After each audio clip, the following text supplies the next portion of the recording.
முக்கியமான கேள்விதான். ஆட்சி மாற்றம் தேவையா? ஜூனியர் விகடன் தான் கேட்டிருக்காங்க. ஆமாம், 62% சொல்லியிருக்காங்க. இப்ப இருக்கிற ஆட்சி தொடர வேண்டாம், நீ தொடரட்டும் பாட்டே போட்டுக்கிட்டு இருந்தாலும் ஒரு 25 வயசுக்குள்ள இருக்க இளைஞர்கள், 18, 19 25 வயசுக்குள்ள இளைஞர்கள் பெரும்பகுதி விஜய்க்கு தான் போதுங்க. விஜய்க்கு போறது மட்டும் இல்ல, அவர்கள் இந்த ஜாதி மதம் உள்பிரிவு இதெல்லாம் தூக்கி எறிகிறாங்கன்ற இது எவ்வளவு பெரிய விஷயம் பாருங்க. 44% பேர் திரு விஜய் தாவேகா தலைவர் விஜய் அவர்களை அடுத்த முதலமைச்சராக பார்க்க நாங்கள் விரும்புகிறோம் மக்கள் சொல்லியிருக்காங்க. இப்ப இருக்கிற முதலமைச்சர் ஸ்டாலின் எவ்வளவு சொல்லியிருக்காங்கன்னா, திமுக அதிமுக கூட்டணிகள் இதெல்லாம் கூட்டணிகள், தாவேகா தன்னந்தனியா கிளம்புறாங்க. ரெண்டுக்கு வித்தியாசம் இருக்கு. திமுக ஒரு 25 கட்சியை வச்சிட்டு இருக்கு, திமுக ஒரு 8-9 கட்சியை வச்சிட்டு இருக்கு. ஆனால் தாவேகா மக்களுடன் தான் கூட்டணின்னு தனியா தாவேகா முதலமைச்சர் ஆகணும் விஜய்னு சொல்லி 44%. இந்த ஸ்டாலின் 28ல திமுக மட்டும் இல்ல, அவர் ஆதரிக்கிற 25 கட்சி கூட்டணி இருக்குது. அதெல்லாம் கழிச்சு திமுகன்னு பார்த்தா 20 கூட இருக்காது போல இருக்கு. 133 தொகுதிகள்ல திமுக தனியா ஜெயிச்சு, 133னா உங்களுக்கு அறுதி பெரும்பான்மைக்கு 117, 18 தேவை.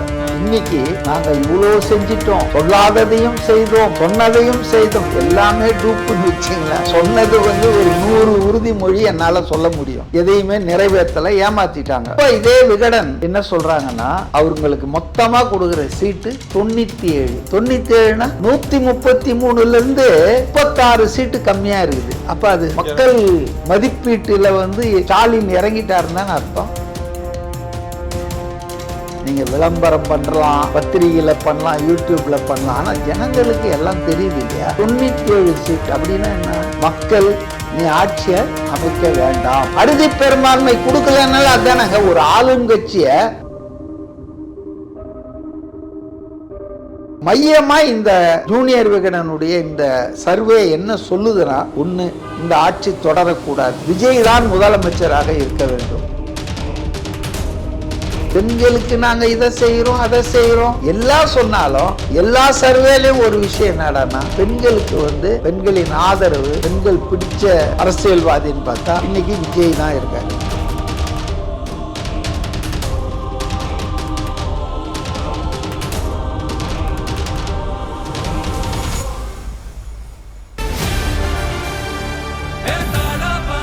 மக்களுக்கு நல்லது பண்றதுக்கு அரசியலுக்கு வாங்கடா, கொள்ளை அடிக்கிறது, கொலை பண்றதுக்கு அரசியலுக்கு. சம்மர் வந்தாச்சு. What's your plan for this holiday? எங்க கிட்ட விட்டுருங்க, நாங்க பாத்துக்கிறோம். VGT holidays. GT holidays, south India's #1 travel brand. Sir வணக்கம். சார் வணக்கம். எப்படி சார் இருக்கீங்க? நல்லா இருக்கேன். Super sir. இந்த தமிழக அரசியல் களம் ரொம்பவே சூடு பிடிக்க தொடங்கி இறுதி கட்டத்தை நெருங்கி இருக்கு. தேர்தல் பிரச்சாரம் இன்னும் 2 நாள் தானே இருக்கு. ஓகே, ஆக்சுவலா நிறைய இந்த சர்வேஸ் வந்துட்டு இருக்கு. இப்போ அந்த வரிசையில விகடனோட சர்வே வந்திருக்கு. அதுல திமுக தான் 121 இடங்கள்ல வெற்றி பெற்று ஆட்சி அமைக்கும். திமுகவா? திமுக கூட்டணி. கரெக்டா சொல்லுங்க. அதே மாதிரி அதிமுக கூட்டணி 80க்கும் மேற்பட்ட இடங்கள்ல வெற்றி பெறும்னு சொல்லியிருக்காங்க. தாவேக்கு ஒரு 3 இடங்கள்ல வெற்றி பெறணும் சொல்லியிருக்காங்க. அந்த இழுபறி 27 தொகுதிகளுக்கு மேலே இருக்கும் சொல்றாங்க.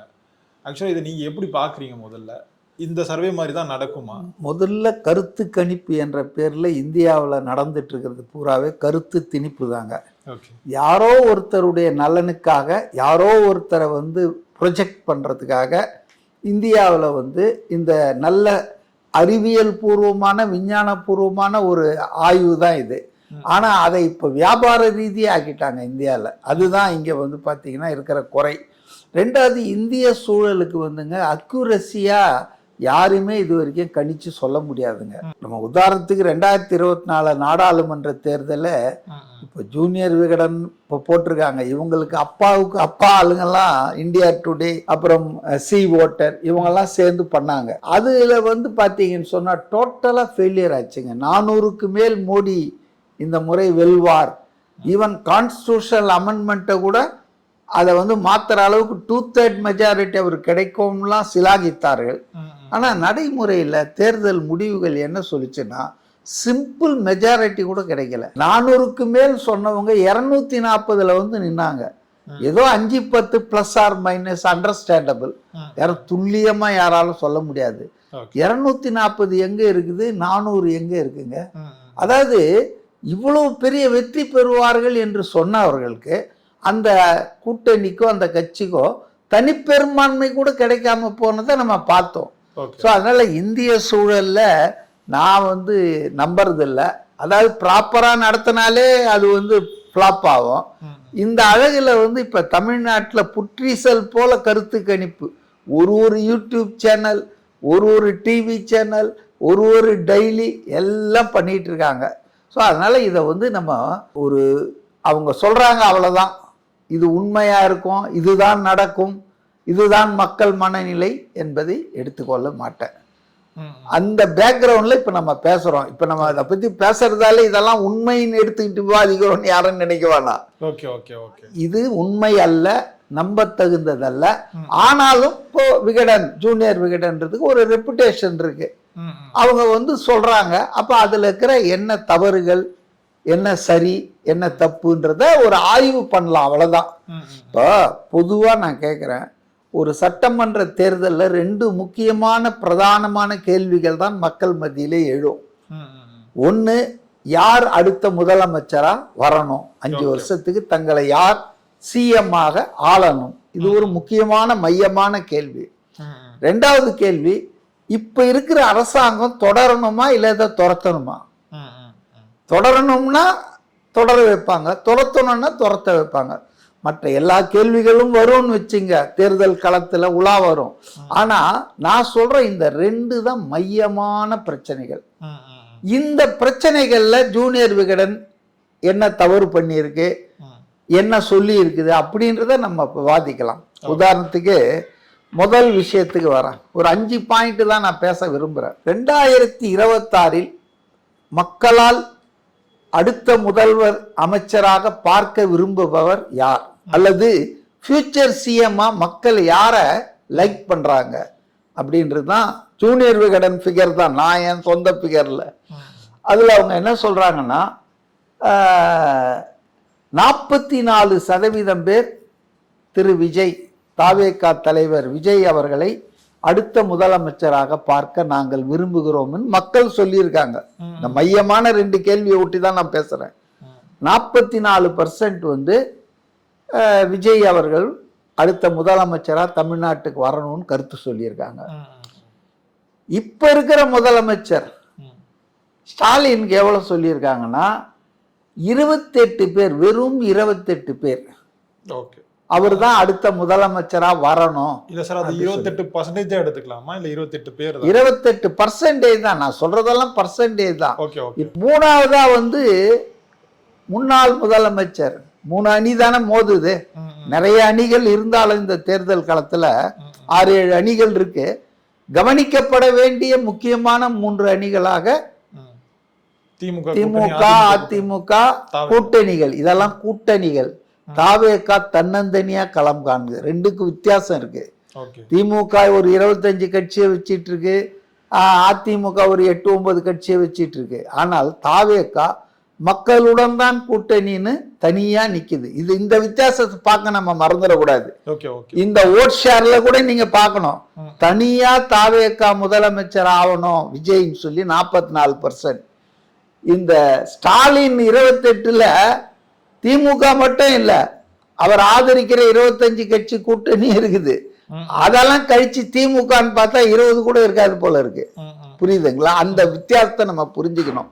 மற்றவர்கள் கூட்டணி பலத்தோடு வருகிறார்கள், விஜய் மட்டும்தான் தனியாளாக மக்கள் கூட்டணி, மக்களை நம்பி வந்திருக்காரு. ஸோ யோசிச்சு பாருங்க, உங்க முதல் கேள்விக்கு பதில் கிடைச்சிருக்கு. 2026 சட்டமன்ற தேர்தலில் யார் தமிழ்நாட்டை முதலமைச்சராக ஆள வேண்டும் அடுத்த 5 வருஷத்துக்குன்றதுல 44% மக்கள் விஜயை வரணும்னு எதிர்பார்க்கிறாங்க. வெறும் 28% ஸ்டாலின் தொடரலாம்ன்றாங்க. 25% எடப்பாடி பழனிசாமி வந்தா தேவையில்லைன்னு நினைக்கிறாங்க. 44, 28, 25. இப்போ முதல் இடத்தில் யார் இருக்கிறது? விஜய் அவர்கள் தான். அதுவும் எவ்வளவு வித்தியாசம் பாருங்க. 1 2 இல்லை. இப்ப ஸ்டாலினுக்கு 28, எடப்பாடிக்கு 25, 3% தான் வித்தியாசம். ஆனா ஸ்டாலினுக்கும் விஜய்க்கும் முதல் இடத்துல இருக்கிற விஜய்க்கும் 2வது இடத்துல இருக்கிற ஸ்டாலினுக்கும் எவ்வளவு வித்தியாசம்? 16% வித்தியாசம். சரி, இப்போ முதல் கேள்வியை முடிப்போம். அதுக்கு முன்னால் ஒரு சின்ன ஒரு விஷயம். இதே ஜூனியர் விகடன் 2021 சட்டமன்ற தேர்தல், அதாவது எடப்பாடி முதலமைச்சராக இருந்து சந்தித்த சட்டமன்ற தேர்தல் 5 ஆண்டுகளுக்கு முன்பு, அப்ப இதே கேள்வியை மக்கள் கிட்ட கேட்டு அதுக்கான ரிசல்ட்டை போட்டிருக்காங்க. அப்ப என்னன்னா 45% பேர் வந்து ஸ்டாலின் முதலமைச்சரா வரணும், இப்ப இருக்கிற இவர் வேண்டாம் எடப்பாடிக்கு 30% தான் கொடுத்துருக்காங்க. அப்போ 15% கேப்ல ஸ்டாலின் சொன்னாங்க. ஸோ ஸ்டாலின் சொன்ன மாதிரி வந்துட்டாரு. ஆனா அதே ஸ்டாலின் இப்ப 5 வருஷம் ஆட்சிக்கு அப்புறம் எங்க போயிருக்காரு? 45ல இருந்து 28க்கு சரிந்து விழுந்து இருக்கிறார். நான் சொல்றது எல்லாமே வந்து ஜூனியர் விகடன் ஃபிகர்ஸ் தான். அப்போ 45ல இருந்து 28க்கு கீழே விழுந்திருக்காரு. ஒரு புதிய அரசியல்வாதி, புதுசா கட்சி தொடங்கினவரு, எடுத்த உடனே முதலிடத்துக்கு போய் முந்திட்டாரு 44%.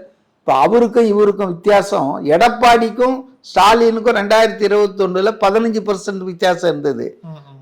ஆனால் இன்றைக்கு விஜய்க்கும் ஸ்டாலினுக்கும் 16% வித்தியாசம் இருக்கு. இல்லை சார், இந்த கருத்து கணிப்பு வந்து விஜய்க்கான இந்த செல்வாக்கு வந்து நமக்கு தெரியுது சார். இப்போ அது ஸ்டாலினுக்கு வந்து அந்த மாதிரி இல்லை. இப்போ ஸ்டாலினுக்கான ஒரு செல்வாக்கு இருக்கு, அப்புறம் இந்த கட்சிக்கான ஒரு செல்வாக்கு இருக்கு. நான் அதுக்குள்ள எல்லாம் போலங்க. கட்சி இல்ல சார், அதெல்லாம் ஆல் செட் அண்ட் டன். நீங்க யார முதலமைச்சரா வேணும்னா எல்லாம் உள்ள வந்துடுது. நீங்க நெக்ஸ்ட் சிஎம்மா யார் இருக்கணும்னு சொன்னா அதுல இவர் செல்வாக்கு, கட்சி செல்வாக்கு, அப்புறம் எல்லார் செல்வாக்கும் அதுல வந்துடுது. ஆட்சியினுடைய அளவீடு எல்லாம் அதுல வருதுங்க. அதனாலதான் நான் இந்த கேள்வி எடுத்தேன். அதாவது வந்து நீங்க வந்து யார அடுத்த முதலமைச்சரா 5 வருஷத்துக்கு விரும்புறீங்கன்றதுல நீங்க சொல்ற எல்லா செல்வாக்கும் அடங்கிடுது. அதனாலதான் முதல்ல இந்த கேள்வி எடுத்தேன். இப்ப அந்த கேள்வியில அவங்க என்ன சொல்லியிருக்காங்க? விஜய் தான் முதல் இடத்தில் முந்தி இருக்கிறாரு, அவரை தான் மக்கள் வந்து முதலமைச்சராக ஆகணும் அவரு அப்படின்னு விரும்புறாங்க. அப்போ இது ஒரு இண்டிகேட்டர். நான் 5 பாயிண்ட்ல ஒரு பாயிண்ட்டை முடிச்சிட்டேன். 2வது பாயிண்ட்டுங்க, இப்போ 2021ல திமுக 21 கட்சிகளோடு கூட்டணி வச்சு 10 வருஷம் ஆன்டி இன்கம்பன்சி ஏடிஎம்கேது 11 to 21, ஜெயலலிதா ஒரு 6 வருஷம், இவர் ஒரு 4 வருஷம் எடப்பாடி. இந்த 10 வருஷம் இன்கம்பன்சியை என்கேஷ் பண்ணி அந்த அதிமுக பல கூறுகளாக பிரிஞ்சு இருந்து எடப்பாடி தலைமையை ஏத்துக்காம நிறைய சிக்கல் இருந்தது. இந்த சூழல்ல வெறும் 6% வாக்குகள்ல தான் அவர் வெற்றி வாய்ப்பை பெற்றார் போன 2021ல. இப்ப 133 தொகுதிகள்ல திமுக தனியா ஜெயிச்சது. 133னா உங்களுக்கு அறுதி பெரும்பான்மைக்கு 117, 18 தேவை. 118 வேணும். ஏன்னா 234 50க்கு மேல ஒண்ணு இருக்கணும் இல்லையா? அப்போ 118 போதுன்ற நிலைமையில 133ல திமுக ஜெயிச்சு அவங்க தனி கட்சி ஆட்சி நடத்தினாங்க. சரி, இன்னைக்கு நாங்க இவ்வளோ செஞ்சிட்டோம், சொல்லாததையும் செய்தோம், சொன்னதையும் செய்தோம், எல்லாமே டூப்புன்னு வச்சிங்களேன். சொன்னது வந்து ஒரு 100 உறுதிமொழி என்னால சொல்ல முடியும், எதையுமே நிறைவேற்றலை, ஏமாத்திட்டாங்க. ஸோ இப்போ ஆன்டி இன்கம்பன்சி இவங்களுக்கு இருக்குது, மற்றவங்களுக்கு இல்லை. போன வாட்டி ஆன்டி இன்கம்பன்சி இவங்க பயன்படுத்திக்கிட்டாங்க. ஆனா இன்னைக்கு வந்து போன வாட்டி வந்து 37%, 37.7% திமுக வாக்குகளை பெற்றதுங்க. அதாவது 45% ஸ்டாலின் வரணும்னு விரும்பினாங்க போன தேர்தல்ல. ஆனா அந்த கட்சி வந்து பெற்ற வாக்குகள் 37.7. இப்ப இதே விகடன் என்ன சொல்றாங்கன்னா அவங்களுக்கு மொத்தமா கொடுக்குற சீட்டு 97. 97னா 133ல இருந்து 36 சீட்டு கம்மியா இருக்குது. அப்ப அது மக்கள் மதிப்பீட்டுல வந்து ஸ்டாலின் இறங்கிட்டாருன்னு அர்த்தம். அது நம்ம தெரியுது. முதலமைச்சர் யாருன்றதுல 45 வாங்கினவர் இப்ப 28 தான். அதாவது ஆக்சுவலா வந்து கடுமையான பாதாளத்துல விழுந்து இருக்கார். நீங்க விளம்பரம் பண்ணலாம், பத்திரிகையில பண்ணலாம், யூடியூப்ல பண்ணலாம், ஆனா ஜனங்களுக்கு எல்லாம் தெரியுது இல்லையா?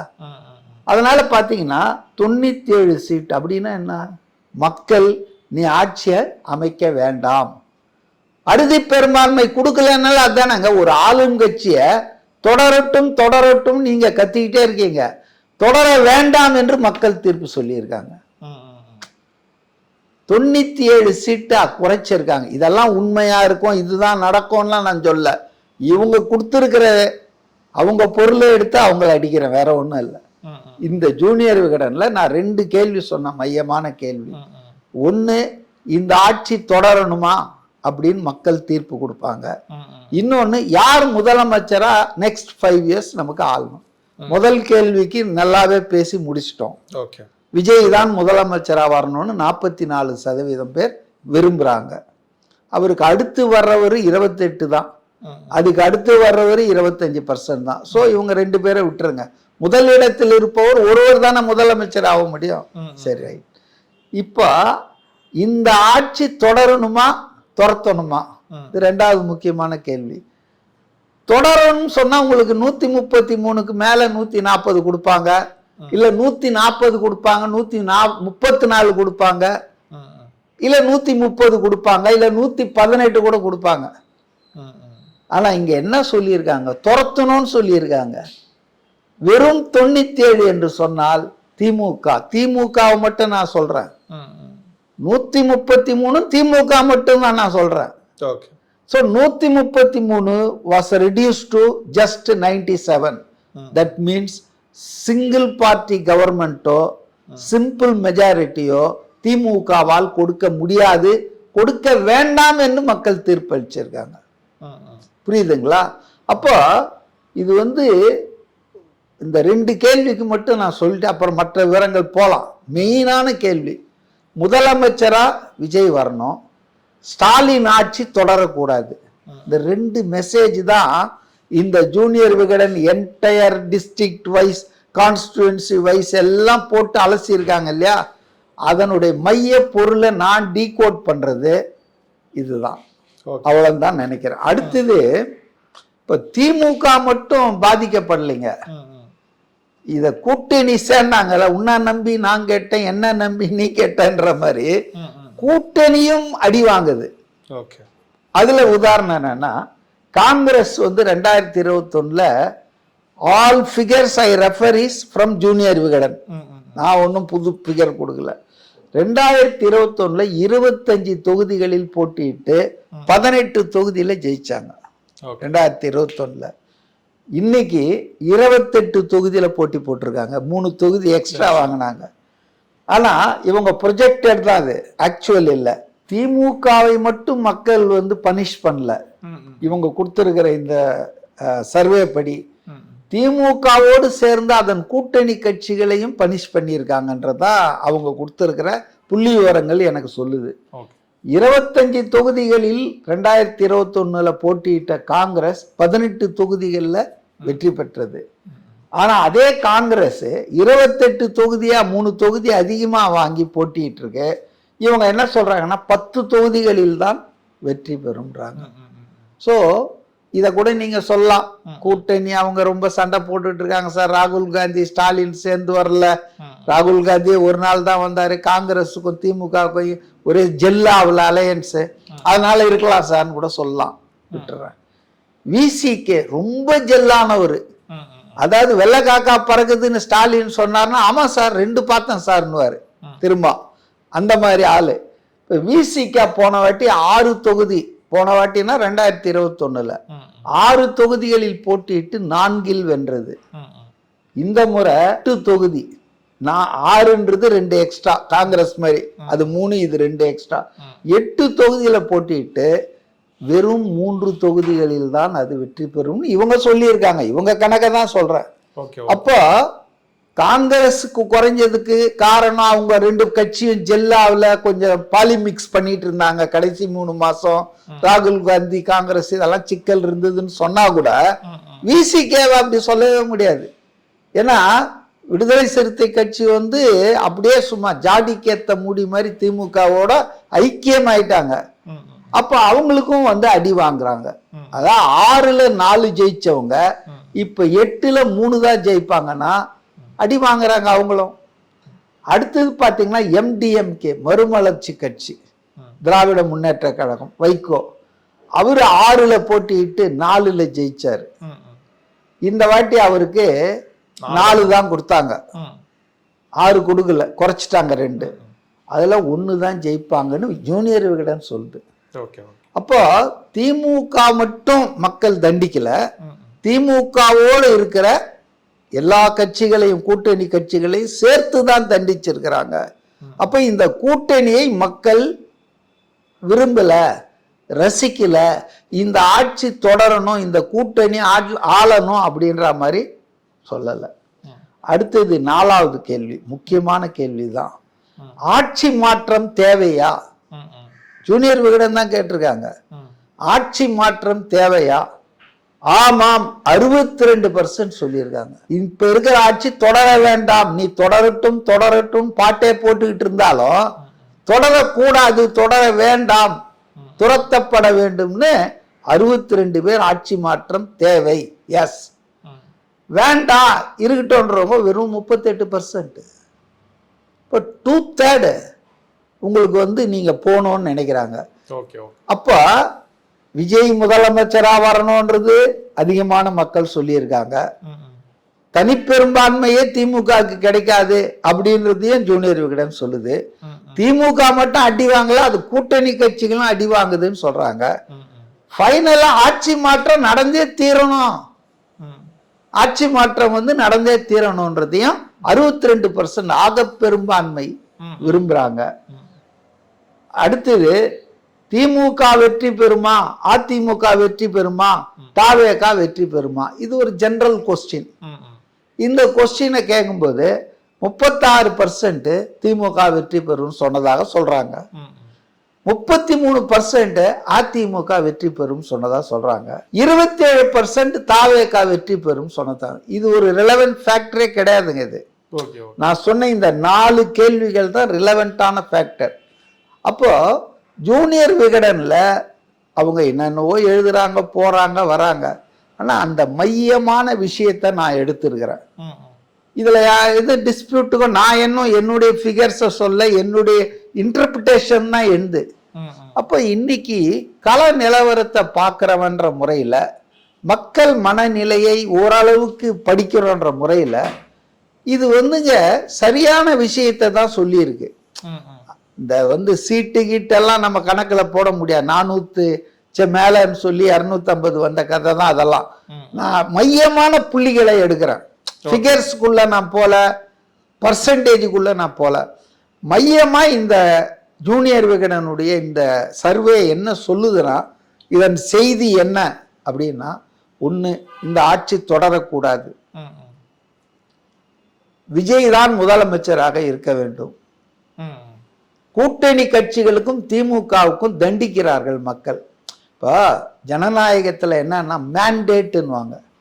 மேண்டேட்னா மக்களின் அனுமதி.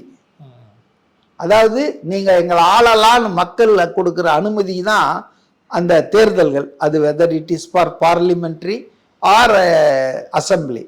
அப்போ ஜனங்கள் வந்து பர்மிஷன் கொடுக்கல யாருக்கு, இப்ப இருக்கிற அரசாங்கத்துக்குன்றது தான் இதுல தெளிவா. அது கலாநிறவத்தோடு நான் கொஞ்சம் ஒப்பிட்டு பார்க்குறேன். இன்னைக்கு நேற்று ஒருத்தர் பேசிட்டு இருந்தார், ஒரு அனுபவம் வாய்ந்த சர்வே எடுக்கிறவர். அந்த அவர்கிட்ட நான் அவர் பேசுறத கொஞ்சம் கூர்ந்து கவனிச்சேன். அவர் என்ன சொல்றாருன்னா, ஒரு 25 வயசுக்குள்ள இருக்க இளைஞர்கள், 18, 19 25 வயசுக்குள்ள இளைஞர்கள் பெரும்பகுதி first time voter, new voter, பெரும்பகுதி வந்து விஜய்க்கு தான் போதுங்க. விஜய்க்கு போறது மட்டும் இல்ல, அவர்கள் இந்த ஜாதி, மதம், உள்பிரிவு இதெல்லாம் தூக்கி எறிகிறாங்கன்றாரு. இது எவ்வளவு பெரிய விஷயம் பாருங்க. அப்ப இளைஞர்கள் பெருவாரியான வாக்குகள் வந்து விஜய்க்கு தான் போகுது. பெண்களுக்கு நாங்க இதை செய்யறோம், அதை செய்யறோம் எல்லாம் சொன்னாலும், எல்லா சர்வேலையும் ஒரு விஷயம் என்னடான்னா, பெண்களுக்கு வந்து பெண்களின் ஆதரவு, பெண்கள் பிடிச்ச அரசியல்வாதின்னு பார்த்தா இன்னைக்கு விஜய் தான் இருக்காரு. ஸோ என்னை பொறுத்தவரையில் இந்த ஜாதி மத அடையாளங்கள் அதெல்லாம் தகரப்போகுது. ஒருத்தர் சொன்னார், இந்த 2026 சட்டமன்ற தேர்தல் ரொம்ப கஷ்டம் இதை கணிக்கிறது. ஏன்னா இந்த கட்சிக்கு ஹிஸ்டரி இல்லை. இந்த பேட்ஸ்மேன் எப்படி ஆடுவாரு, இவர் எப்படி ரன் குவிப்பாரு, எப்படி பவுல் பண்ணுவாருன்னு இது வரைக்கும் மற்ற 2 பேரை பத்தி தெரியும் நமக்கு. சீமானை பத்தியும் தெரியும், மற்றவர்களை பத்திலாம் தெரியும். ஆனா இது களத்துக்கு ரொம்ப புதுசு. இது ஒரு ஃபேக்டர், நியூ ஃபேக்டர். அதனால இதை ப்ரிடிக்டே பண்ண முடியாதுன்னு தான் பல பேர் சொல்றாங்க. பொறுத்திருந்து பார்ப்போம் சார் என்ன நடக்குதுன்ட்டு. நேரம் கொடுத்ததுக்கு நன்றிகள் சார். நன்றி சார்.